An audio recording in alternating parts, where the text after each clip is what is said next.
আজ 2025 সালে স্বাধীনতার ৭৯ বছর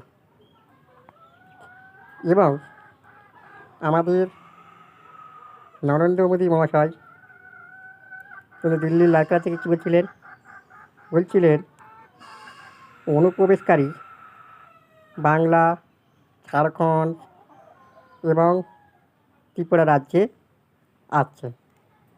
আচ্ছা বলো,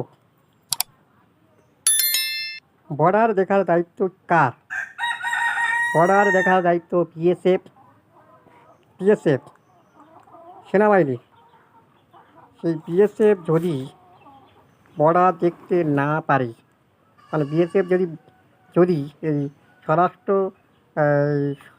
স্বরাষ্ট্রমন্ত্রী হাতে বর্ডার, বিএসএফ স্বরাষ্ট্রমন্ত্রী যদি দেশের সীমান্ত নিরাপত্তা ব্যবস্থা না করতে পারে, তাহলে এর জন্যে স্বরাষ্ট্রমন্ত্রী ব্যর্থ।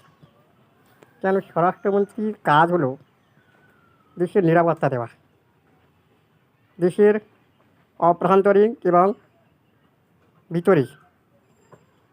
কিন্তু তিনি দেশের যে অভ্যন্তরীণ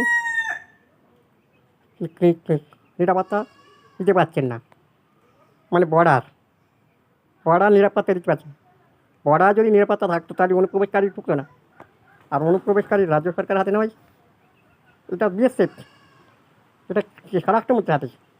কেন? স্বরাষ্ট্রমন্ত্রী হচ্ছে তিনি দেখছেন,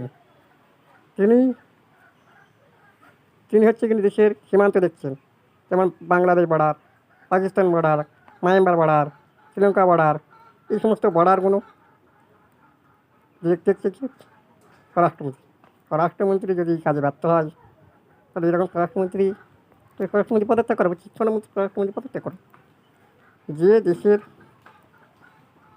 দেশের নিরাপত্তা করতে পারছেন না। আজকের 26 জন নিরীহ মানুষ জীবন চলে গেল পহেলগামে ঘটনায়। এর জন্যে দায়ী কি? স্বরাষ্ট্রমন্ত্রী।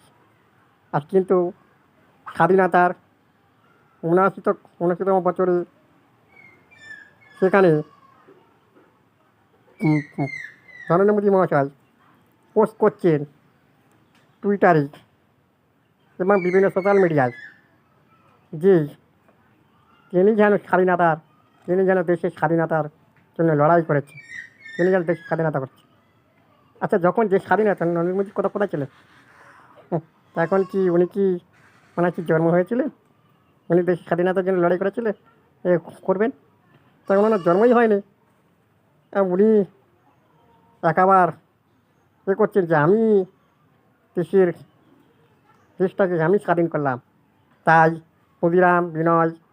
ক্ষুদিরাম বসু, মহাত্মা গান্ধীজির ছবির ওপরে ছবিগুলো নিচেই রেখে নরেন্দ্র মোদী ছবিটাকে ওপরে রাখছি। কেন? উনি যেন দেশের স্বাধীনতা করছে। আচ্ছা, এমন সরকার যেভাবে মানুষের অত্যাচার, সরকার যেভাবে মানুষকে ভুলে যাচ্ছে, আর আমরা মানুষ সেটাকে অন্ধভক্তর মতো মেনে নিচ্ছি। অন্ধভক্ত হলে চলবে না, আমাদেরকে সজাগ হতে হবে। এবং যারা যে বিজেপি আরএসএস অন্ধভক্ত, এই অন্ধভক্তগুলো উৎখাত করতে হবে। আপনারা ভাবা প্র্যাকটিস করুন। নমস্কার।